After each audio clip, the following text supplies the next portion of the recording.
Hello student, मैं Aamir Patel, founder and director of impulse education और lecture 3 में आपका स्वागत है। हमने लेक्चर 1 और लेक्चर 2 में काफ़ी सारे जो जनरल ऑर्गेनिक केमिस्ट्री के जो कॉन्सेप्ट थे, राइट, वो हम लोगों ने बहुत अच्छे से सीख लिया था। आई होप आप लोगों ने वो सारे एग्जाम्पल्स की प्रैक्टिस वगैरह भी की होगी।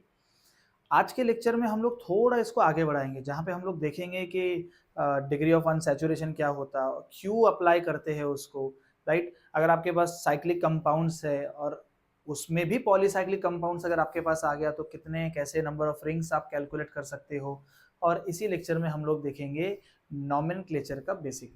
तो स्टार्ट करते हैं आज का लेक्चर। तो हमारा जो मेन टॉपिक है आज का वो है हमारा degree of unsaturation. Degree of unsaturation जिसको हम लोग DU बोलते हैं, या दूसरा नाम इसका हाइड्रोजन डिफिशियंसी इंडेक्स, ठीक है, जिसको HDI बोलते हैं, या तीसरा नाम इसको डबल बॉन्ड इक्विवेलेंट भी बोलते हैं। डबल बॉन्ड इक्विवेलेंट, DBI, ठीक है। तो हमारे पास इतने सारे नाम से इसको जाना जाता है, पुकारा जाता है। हम लोग समझेंगे कि DU एक्चुअल में होता क्या, क्या इसकी इंपॉर्टेंस है।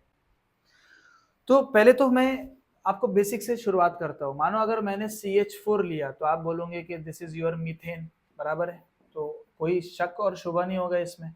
मानो अगर मैंने C2H6 ले लिया तो आप इसको बोलोगे इथेन, क्योंकि यही हमें पढ़ाया गया है और यही हमें सिखाया गया है और यही हमारा अप्रोच भी है, बराबर है। मानो अगर मैंने C3H8 ले लिया तो आप तुरंत बोलोगे प्रोपेन, बराबर। चलो शाबाश, यहां से दो हाइड्रोजन निकालो। अगर मैं C2H4 करता हूं, C2H4, तो आप क्या बोलोगे कि C2H4 will be your ethene, right. अगर मैं C3H6 करता हूं तो तुरंत आपके दिमाग में आएगा सर प्रोपीन। क्या आएगा? प्रोपीन, है ना। लेकिन क्या ये प्रोपीन ही हो सकता है या प्रोपीन के अलावा भी कुछ हो सकता है? बिल्कुल, ये प्रोपीन के अलावा साइक्लोप्रोपेन भी हो सकता। मैं आपको स्ट्रक्चर बना के समझाऊंगा तो आपको समझाएगा। प्रोपीन का स्ट्रक्चर क्या हो जाएगा? CH3CH डबल बॉन्ड CH2, बराबर। और साइक्लोप्रोपेन क्या हो जाएगा? CH2 और ये रिंग, जिसको आप इस तरीके से भी बना सकते हो बॉन्ड लाइन में। आप मुझे बताएं, आपका पहला जो कॉन्सेप्ट था C3H6 को आपने प्रोपीन ही क्यों कहा? क्या आपके दिमाग में साइक्लोप्रोपेन आया? एंड आई एम 200% कॉन्फिडेंट कि दिमाग में नहीं आया होगा। तो हमें बेसिकली यहाँ पे ये देखना है आपके कंपाउंड में पाई बॉन्ड या रिंग, है ना। आपका अगर एक मॉलिक्यूलर फॉर्मूला दिया हुआ है तो उस मॉलिक्यूलर फॉर्मूले में क्या आपके पास पाई बॉन्ड प्रेजेंट होंगे या रिंग प्रेजेंट होगा? तो आप देखो, अगर आपने पाई बॉन्ड लगाया तो रिंग नहीं है, अगर आपने पाई बॉन्ड को हटाया तो आपकी रिंग आ रही है। इसका मतलब डबल बॉन्ड का इक्विवेलेंट यहाँ पे क्या है? रिंग है, इसीलिए इसको DBI बोलते हैं, double bond equivalent. Double bond की जगह पे आप रिंग भी लगा सकते हो। दूसरा, डिग्री ऑफ अनसैचुरेशन, कितना उसमें अनसैचुरेशन है। अब हम लोग इसको आगे समझेंगे, इसका फंडामेंटल डेफिनेशन भी समझेंगे और सारी चीजें इसको और बेहतरीन तरीके से समझ सकते हैं।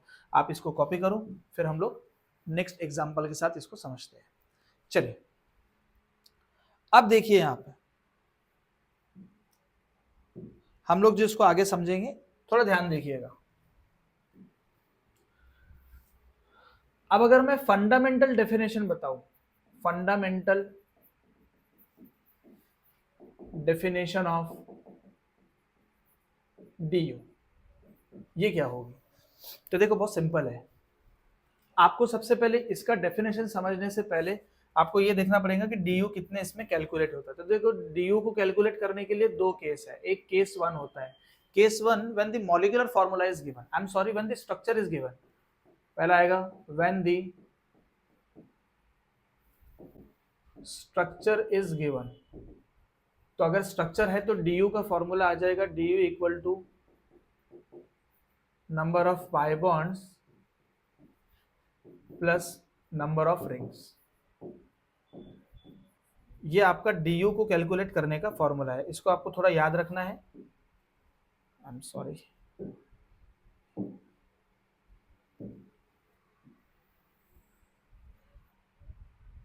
चलिए अब यहां पे हम लोग दूसरी चीज समझते हैं, केस टू। केस टू होता है when molecular formula is given. अगर आपके पास मॉलिक्यूलर फॉर्मूला है C4H8 कुछ भी हो सकता, तो du हो जाएगा C+1 H - X + N divided by 2।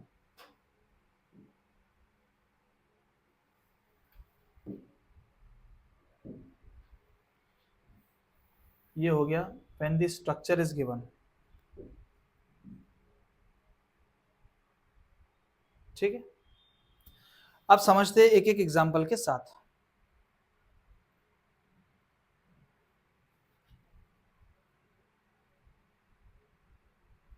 देखो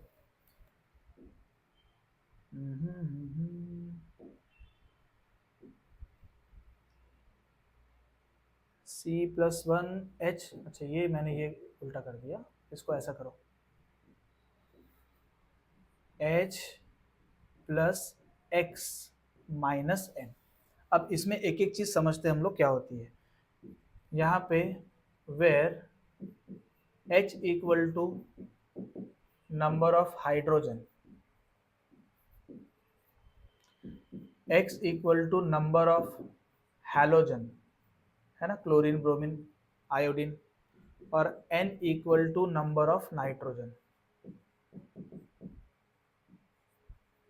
और यहाँ पे एक और आपको नोट याद रखना है, अच्छा C भी तो है यहाँ पे, C = number of carbon, number of carbon. आपको इसमें एक और नोट याद रखना है, नोट ऑक्सीजन सल्फर अगर इसमें आपके पास आ गए तो उसको नेग्लेक्ट कर देना। ठीक है, ऑक्सीजन सल्फर को आप निग्लेक्ट कर देना। अब देखो केस 1 और केस 2 मैंने आपको फॉर्मूला यहाँ पे बता दिया है, हम लोग एग्जांपल से समझते हैं डी को। केस 1 के बारे में, मानो अगर मेरे पास कुछ ऐसे एग्जांपल्स आ गए,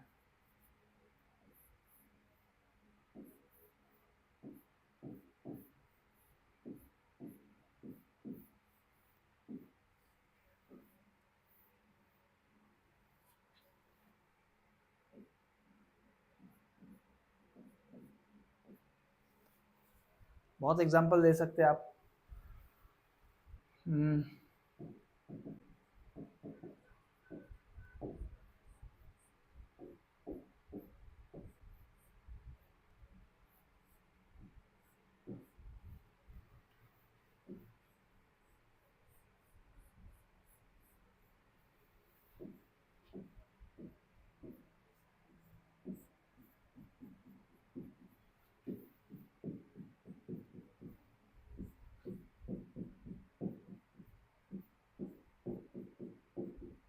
ये उसके एग्जांपल्स हैं, बट हम लोग एक चीज समझते हैं, मानो अगर आपके पास du है, अगर आपका मानो du = किसी का 2 आया, एग्जांपल के तौर पे du किसी का 1 आया, CH3CH डबल बॉन्ड CH2, तो वैसे उसका du कैसे निकालेंगे। आपके पास स्ट्रक्चर दिया हुआ है, तो स्ट्रक्चर दिया हुआ है तो आपको पता है कि number of pi bond plus number of, आपको रिंग कैलकुलेट करनी है, नंबर ऑफ रिंग कैलकुलेट करनी है, तो यहाँ पे du आ जाएगा आपका। तो आपके पास पाई बॉन्ड कितना है, पाई बॉन्ड 1 है, और रिंग इसमें एब्सेंट है, रिंग नहीं है, तो आपके पास du कितना हो गया 1।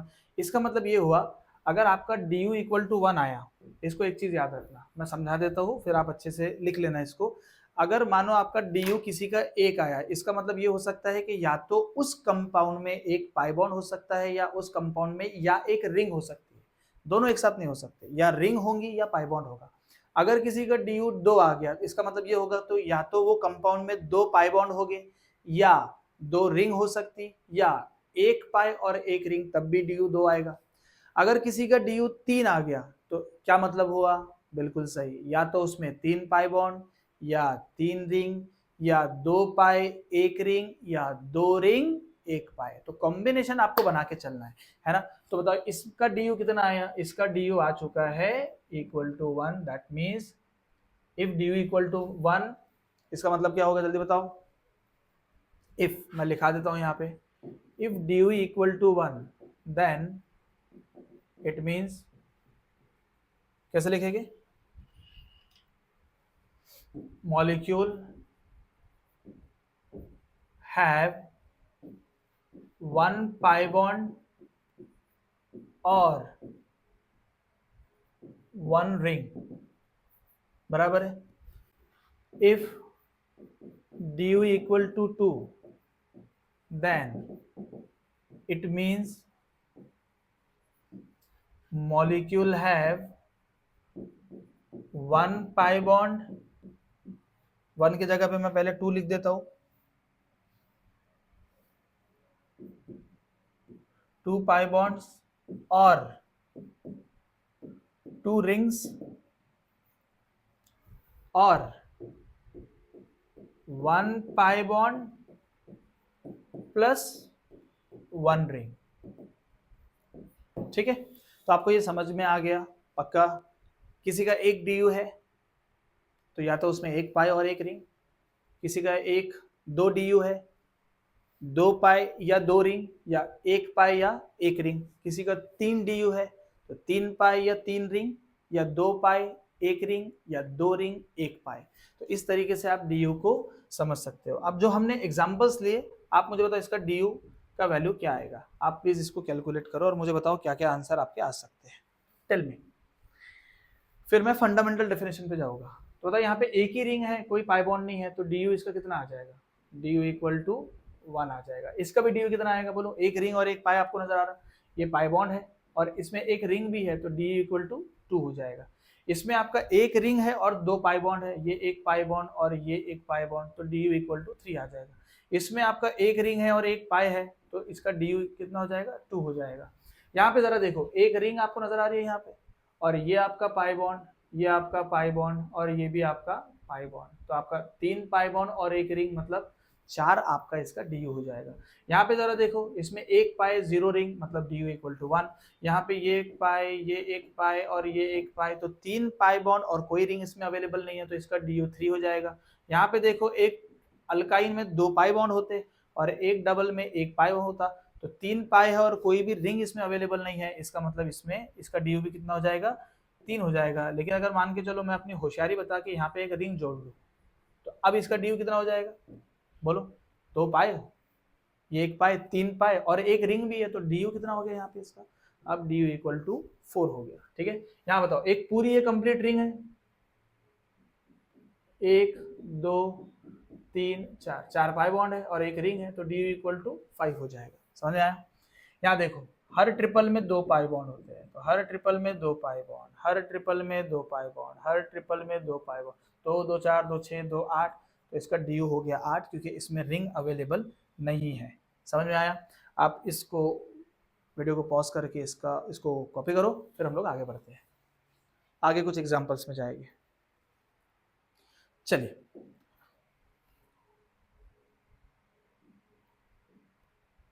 अब यहाँ फंडामेंटल डेफिनेशन अपना बचा हुआ है, याद रखना, इसको मैं आगे के एग्जाम्पल में करवाता हूँ। मानो अगर हमारे पास ऐसा कोई एग्जाम्पल है,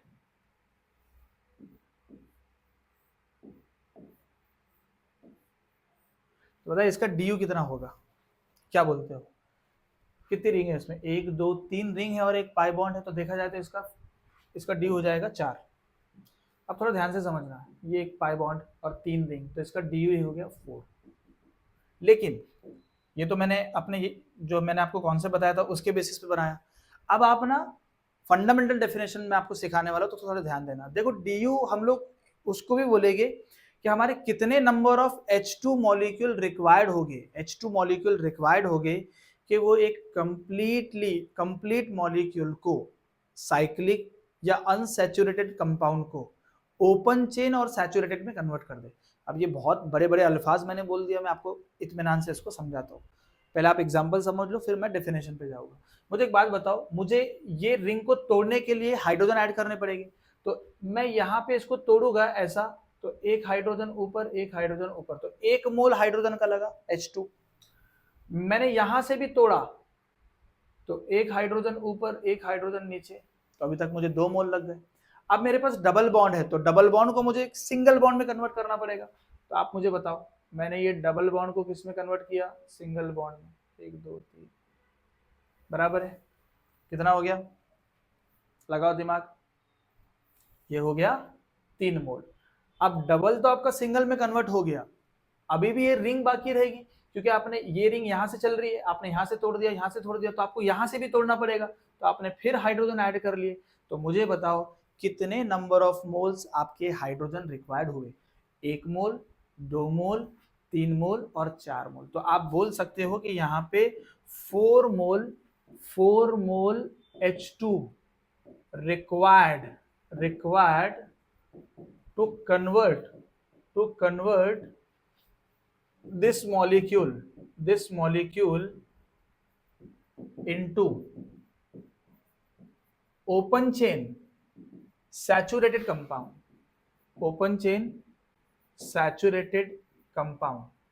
हम बोल सकते हैं ऐसा, बिल्कुल बोल सकते हैं कि 4 मोल हाइड्रोजन के हमको रिक्वायर्ड हुए कि ये कंप्लीटली ओपन चेन में भी हो गया, है ना, ओपन चेन में हो गया। अगर मैंने इसको बनाया यहाँ पे, तो बताओ कैसे बनेगा ये?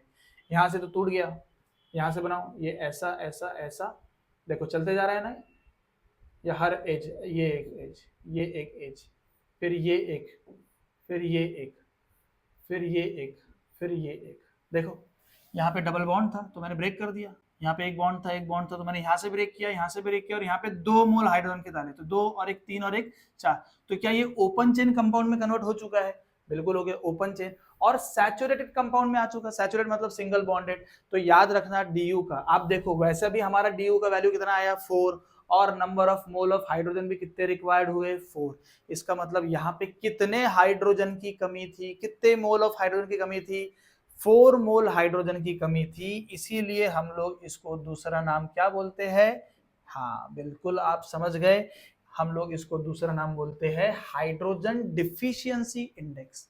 हाइड्रोजन की यहाँ पे कमी है, डिफिशियंसी का मतलब क्या है? कमी है। तो हाइड्रोजन डिफिशियंसी इंडेक्स का मतलब क्या हो गया कि कितने number of moles of hydrogen is required to convert a cyclic molecule into open chain saturated compound. तो बताओ DU का एक और फंडामेंटल डेफिनेशन क्या आ गया? कौन बताएगा? शाबाश। तो फंडामेंटल डेफिनेशन क्या हो गया? जल्दी से बोलो। So this is fundamental definition of DU। तो बोलो क्या हो जाएगा? The number of moles of hydrogen, या H2 लिख लेता हूं मैं डायरेक्ट, H2 मॉलिक्यूल required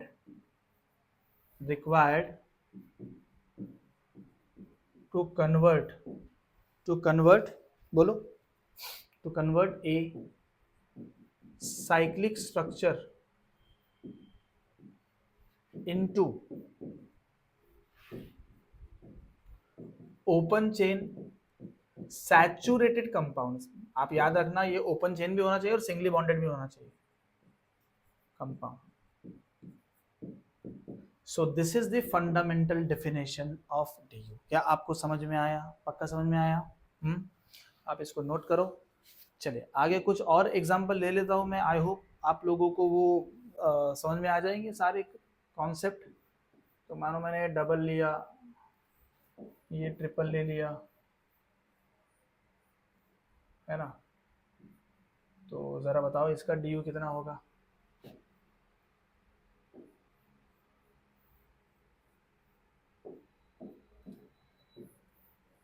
इसका भी बताओ DU कितना होगा?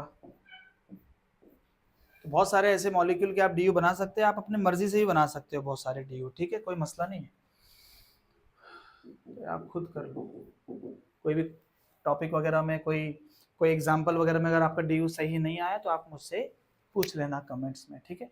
अब केस 2 देखते हैं। केस 2 क्या था? Case 2 when the molecular formula is given. One molecular formula जब आपके पास आएगा तो क्या हो जाएगा? मैंने अभी बताया है कि DU इक्वल टू कितना हो जाएगा? C+1 minus H plus X minus N divide by, ये आपके पास फॉर्मूला यहाँ पे दिया हुआ है, ठीक है। अब मुझे बताओ यहाँ पे फॉर्मूला आपके पास आ गया, कैसे करेंगे अब इसको? एग्जाम्पल ले लो।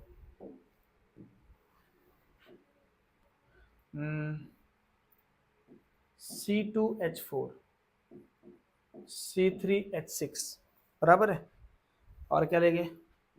C4H8 ले लो, और बताओ बेंजीन वाला C6H6 भी ले लेते हैं, C6H6।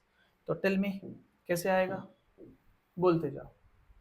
तो C प्लस 1 कितना हो गया, ये 2 प्लस 1 कितना हो गया 3, माइनस H कितने हैं आपके पास हाइड्रोजन, यहाँ पे 4 हाइड्रोजन है, हाइड्रोजन और नाइट्रोजन तो अवेलेबल है नहीं, तो 4 डिवाइड बाई 2 कितना हो गया, इसका डी आ गया 1।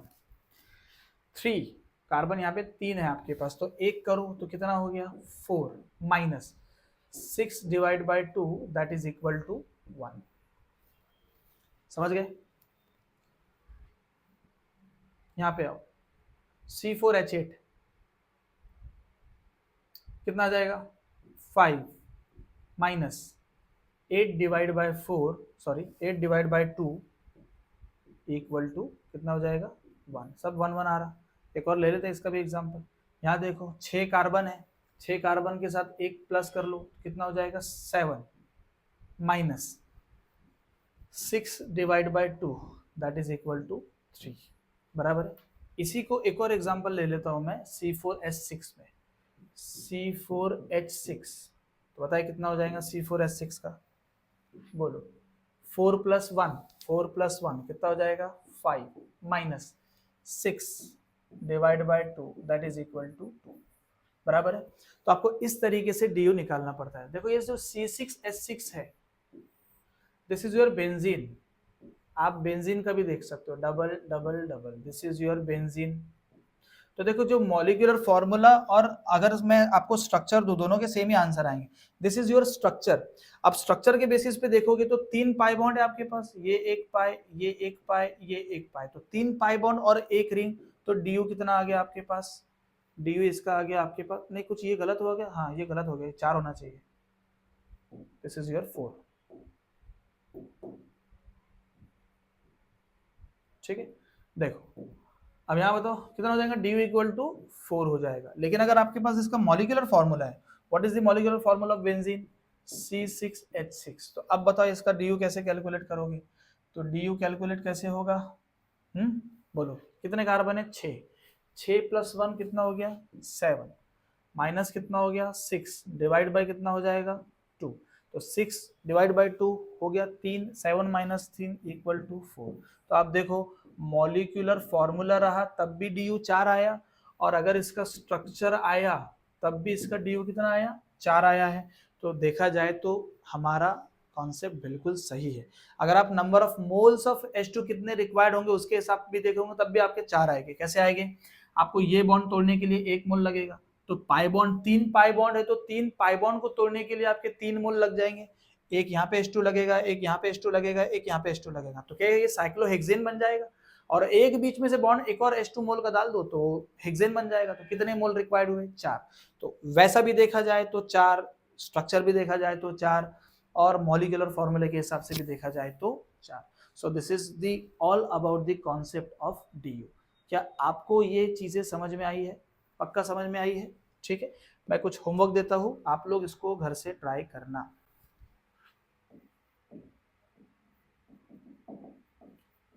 Find out the DU of the followings, ठीक है। आगे जो हम लोग आइसोमेरिज्म पढ़ेंगे उसमें DU का बहुत इंपॉर्टेंट रोल प्ले होता है, ठीक है ना। तो आपने अगर आइसोमेरिज्म अच्छे से करना है तो आपको DU अच्छे से समझना है, तो अदरवाइज आपके क्वेश्चंस बनेंगे नहीं, ठीक है। एग्जाम्पल शुरू करता हूं मैं, आप इसके प्लीज DU अच्छे से बनाते हुए आना।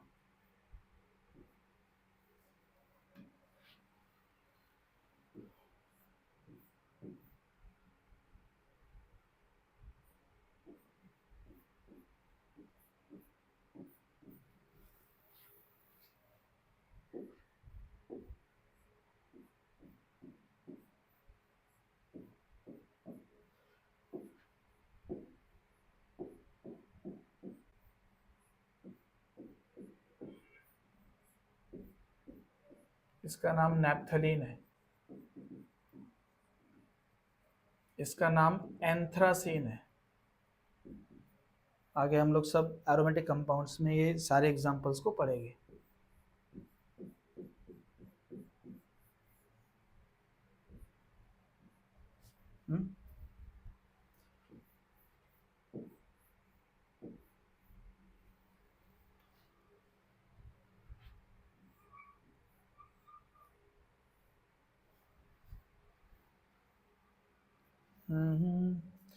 मेरे हिसाब से सफिशिएंट एग्जांपल है। कुछ मॉलिक्यूलर फॉर्मूले ले लो, C4H6 ले लो, एक और एग्जांपल ले लो C4H10O, ठीक है, एक और एग्जांपल ले लो C4H8O।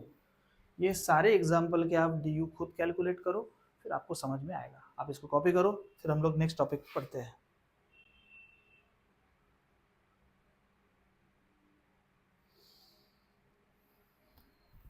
चलिए, मेरे हिसाब से क्वेश्चन इतने सफिशिएंट है आपके लिए। बिल्कुल,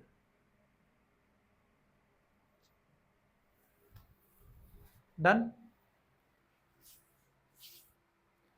चलिए, नेक्स्ट टॉपिक हम लोग पढ़ेंगे कि अगर आपके पास एक पॉलीसाइक्लिक कंपाउंड है, पॉलीसाइक्लिक कंपाउंड्स क्या होते हैं, जिसमें एक से ज्यादा रिंग अवेलेबल हो, उसको बोलेंगे पॉलीसाइक्लिक, है ना। साइक्लिक मतलब एक, बाईसाइक्लो मतलब 2 रिंग, ट्राईसाइक्लो मतलब 3 रिंग, इस तरीके से चलते जाएगा।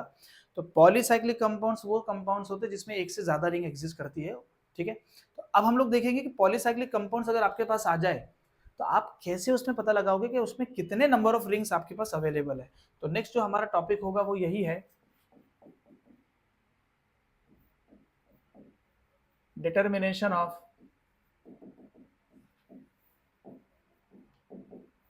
number of rings in polycyclic compound, polycyclic compounds, ठीक है। ये हमारा मेन हेडिंग है। अब इसका एक फॉर्मूला है, आपको वो फॉर्मूला याद रखना है और उसी के बेसिस पे हम लोग आगे बढ़ेंगे। फॉर्मूला है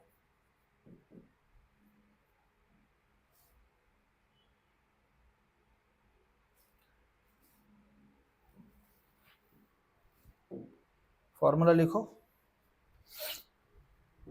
n equal to s minus a plus 1, this is your formula, ठीक है। n क्या है ये भी मैं बता देता हूँ, s क्या है और a क्या है वो भी हम लोग डिस्कस कर लेते हैं। n है आपके नंबर ऑफ रिंग्स, है ना। s है आपके total number of single bond, a है आपका टोटल नंबर ऑफ एटम्स, और 1 तो 1 ही है, ठीक है। तो अगर आपने ये नोट कर लिया होगा तो अब देखो मैं आपको इसको एग्जाम्पल से समझाता हूँ, ठीक है। चलिए ध्यान दीजिएगा। अब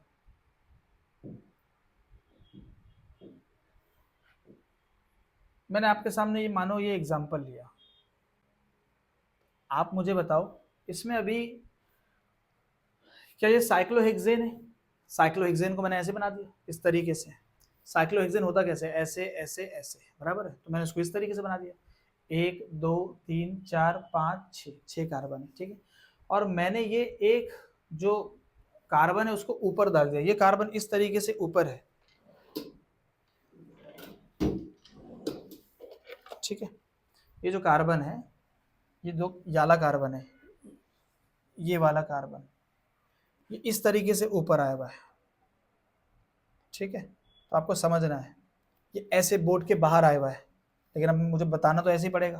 तो आपको एक चीज समझना जरूरी है कि स्ट्रक्चर्स बनते कैसे और होते कैसे हैं। अब मुझे इसमें नंबर ऑफ रिंग्स निकालनी है कितनी है। देखो मेरे हिसाब से नंबर ऑफ रिंग कितनी आ रही है, अगर मैं वैसे देख रहा हूँ मतलब एज ए स्टूडेंट, तो मुझे ये एक रिंग, आप पकड़ोगे सर ये एक, ये एक 2, ये एक 3, तो आप बोलोगे सर नंबर ऑफ रिंग 3 है, लेकिन नंबर ऑफ रिंग 3 नहीं है। मैं निकालता हूँ n equal to s minus a plus 1।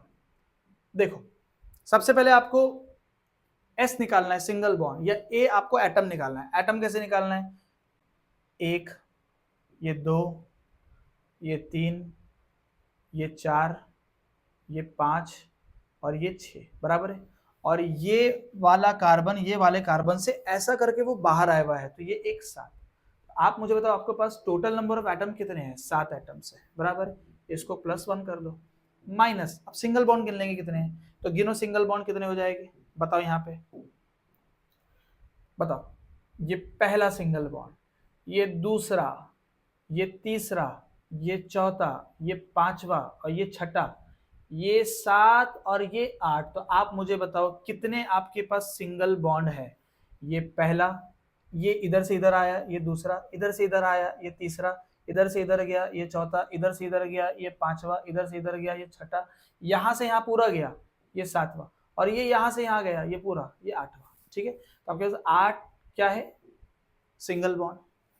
7 आपके पास क्या है? एटम्स, और +1 तो वही है। तो 8 - 7 + 1 मतलब कितना हो गया? 2। इसका मतलब ये इसमें कितने रिंग्स अवेलेबल है? 2। So hence it is a bicyclo compound. कौन सा कंपाउंड है ये? बाइसाइक्लो कंपाउंड है। क्या आपको समझ में आया? देखो, अगर आपको फिर भी समझ में नहीं आया होगा, मैं बहुत सारे एग्जांपल दूंगा, आपको टेंशन लेने की जरूरत नहीं। ये एग्जांपल से समझते हैं। आप बताओ कितने एटम्स है आपके पास अवेलेबल? जल्दी जल्दी बताओ, बताओ कितना है? 1 2 3 4 5 6, 6 एटम है। 6 + 1 कर दो, माइनस, अब सिंगल बॉन्ड गिनना है। ये पहला सिंगल बॉन्ड, ये दूसरा, ये तीसरा, ये चौथा, ये पांचवा और ये छठा। तो 6 - 6 + 1 = 1, hence it is a cyclic compound. तो इसका मतलब इसमें एक ही रिंग है। क्या आपको बात समझ में आई या नहीं है? आप इसको नोट करो, फिर मैं आपको आगे के सारे एग्जांपल्स बताता हूँ। ठीक है, चलिए हम लोग कुछ बढ़िया कंपाउंड्स लेंगे। स्ट्रक्चर्स, तो स्ट्रक्चर्स में सबसे पहले मैं यहाँ पे लूंगा S, फिर A, फिर वो +1 तो हम लोग करते ही है, और ये N। ठीक है, रिंग कौन सी होंगी वो भी देख लेंगे।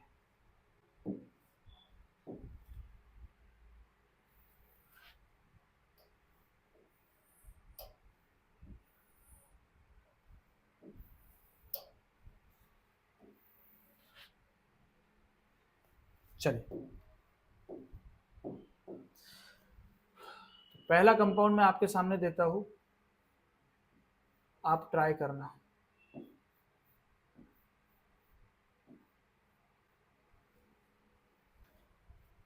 कर लोगे? फिर एक कंपाउंड मैं आपको दूंगा, चेक करता हूं मैं 3D में अवेलेबल है क्या।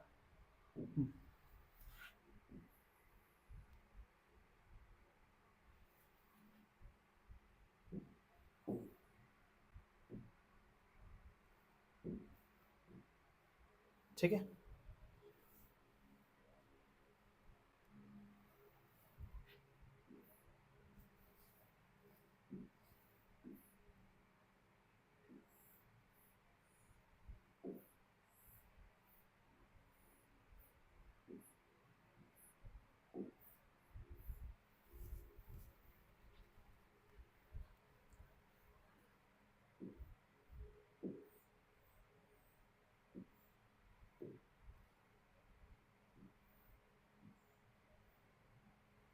अब देखो सबके नाम है। इस मॉलिक्यूल का नाम है क्यूबेन। क्यूब जैसा नजर आता ना, तो क्यूबेन, एन मतलब अल्केन। इसका नाम क्या, ये बास्केट जैसा नजर आ रहा है आपको? बास्केट जैसा, तो इसको बोलते हैं बास्केटेन। क्या ये प्रिज्म जैसा नजर आ रहा, तो इसका नाम है प्रिज्मेन। ठीक है, एंड आई होप आप लोग इसको सॉल्व कर लोगे। चलो मैं कुछ सॉल्व करके बताता हूँ, बाकी के आप लोग खुद देखना। चलिए बताओ, इसमें ये तो ऑलरेडी देख लिया हमने। ये पहला, ये दूसरा, ये तीसरा, ये चौथा, पांचवा, छठा, सातवां। तो टोटल नंबर ऑफ एटम्स आपके पास 7 है। सिंगल बॉन्ड गिन लो, ये पहला, ये दूसरा, ये तीसरा, ये चौथा, पांचवा, छठा, ये एक गया 7 और ये एक गया 8। तो आपके पास 8 सिंगल बॉन्ड, 7 एटम, +1 कर दो, तो n आपका आ जाएगा 2, क्योंकि n का फॉर्मूला क्या है? S - A +1। ठीक है, यहाँ गिन लो, पहला, दूसरा, तीसरा, चौथा, पांचवा, छठा, सातवां और ये एक 8। तो 8 आपके पास एटम्स है, ठीक है। आप सबसे पहले एटम्स गिन लो। अब ये गिन लो, ये पहला 1 2 3 4 5 6 7 8 9, तो 9 आपके पास सिंगल बॉन्ड्स है, 8 आपके पास एटम है, 9 माइनस 8 सॉरी उसको +1 कर लो तो ये कितना आ जाएगा 2 हो जाएगा। s माइनस ए प्लस 1 है ना, तो 9 माइनस ए कितना हो गया 1, +1 कर दो तो 2 आ गया।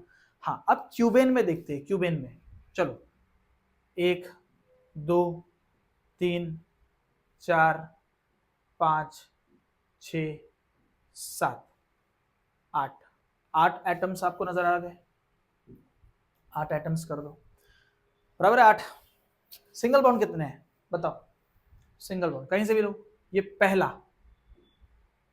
ये दूसरा, ये तीसरा, ये चौथा, ये पांचवा, ये छठा, ये इधर से इधर आया 7वां, ये इधर से इधर गया 8वां, ये ऊपर से नीचे गया 9, ये इधर से इधर आया 10, ये इधर से इधर गया 11, ये इधर से इधर गया 12। समझा? 12 आपके पास सिंगल बॉन्ड, 8 आपके पास क्या है, 8 आपके पास है, तो टोटल आंसर इसका कितना आएगा 12 माइनस 8 इक्वल टू 4 प्लस 1 देखा जाए तो 5। अगर देखा जाए तो ये दिखने में लगता 6 है ना, देखो 6 कैसे रिंग लगती, एक रिंग राइट की, एक रिंग लेफ्ट की, एक रिंग नीचे की, नहीं देखने में लगता 4, राइट 1, लेफ्ट 2, नीचे 1 3, ऊपर 1 4। आप अपना रूम देखो है ना, लेफ्ट राइट टॉप बॉटम, तो आपको 4 रिंग नजर आ रही है ना, तो ये 4 रिंग नहीं है, ये होती है कितनी 5 रिंग तो क्यूबेन में। तो क्या आप मुझे बास्केटेन में निकाल के बता दो, कमेंट में बताओगे, क्या प्रेसमेंट में आप निकाल के बताओगे, प्लीज बताइए, या मैं निकाल के बताऊं, कुछ भी हो सकता है। और कुछ मैं आपको घर के लिए चीजें दे देता हूँ, ये भी आप ट्राई करो, जम जाएगा अच्छे से।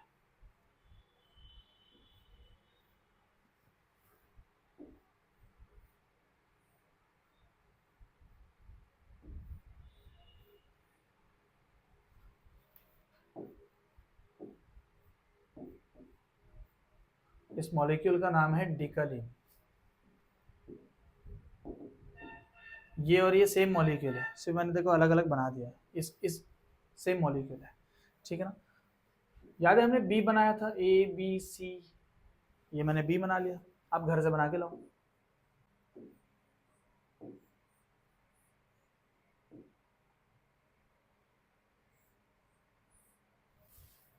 ठीक है, डरने की जरूरत नहीं है, बिल्कुल भी डरने की जरूरत नहीं है। अगर आपका कोई क्वेश्चन रॉन्ग हो रहा तो घबराने की जरूरत नहीं है, मैं हूं यहाँ पे, आप कमेंट में बताओ, ठीक है। हमारे टेलीग्राम चैनल पे जुड़ो, मुझे पर्सनली आप डीएम करो, I will reply you for 100% sure, ठीक है।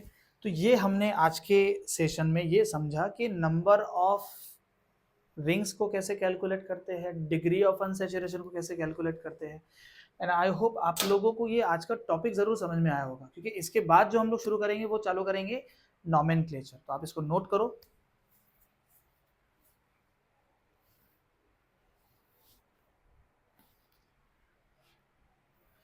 चलिए, अब हम लोग आज के लेक्चर में हम लोग शुरू करने वाले हैं अब नॉमेनक्लेचर। देखो नॉमेनक्लेचर एक बहुत ही इंपॉर्टेंट रोल प्ले करता है आपके डे टू डे लाइफ में भी, है ना। हम कहीं पे भी जाएंगे तो हम लोग बाकायदा नाम से पहचानते हैं एक दूसरे को, राइट।